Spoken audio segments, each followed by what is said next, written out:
Hello. I hope you're well. I really do. Because if you're not, then chances are the NHS won't be able to look after you as well as it should. And that's wrong.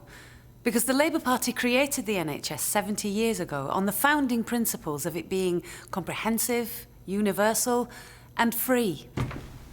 The NHS was created to care for us. But now, the NHS needs our care. Today, there are almost 4 million people on waiting lists for treatment.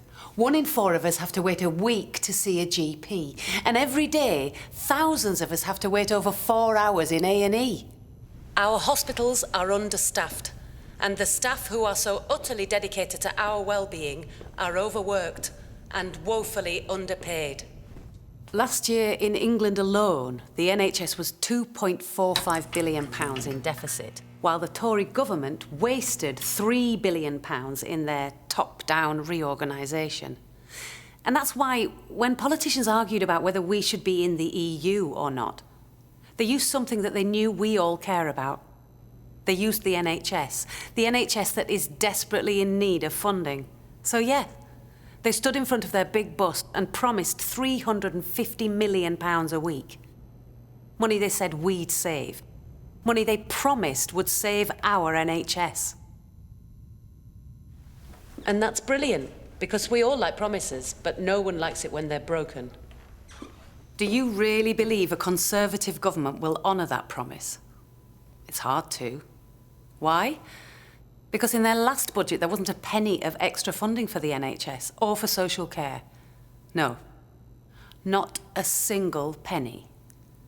Still believe the promise of £350 million a week?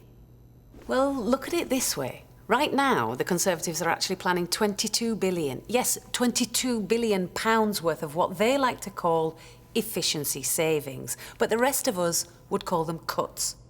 Cuts to nurse training. Cuts and more closures of A&E departments, maternity units and other services, and cuts to social care. Cuts that will continue to prove the Conservatives' reckless neglect of our NHS. So now do you believe they'll honour the promise of that £350 million? No, neither do I. The founding principles of the NHS are being broken. And I believe that the promise of £350 million a week to save it will also be broken. I wish I could trust a Conservative government to support the NHS, but I can't. That's why the Labour Party is demanding a commitment, a clear and firm commitment from the Conservative government that they will stop their constant neglect of the NHS and provide the level of funding that it so desperately needs. And whether the Conservatives are prepared to or not, the Labour Party is. Because Labour created the NHS to care for us all, and now it's time that we all cared for the NHS. The NHS needs extra investment, so Labour will make sure that it gets it. And yes, that's a promise.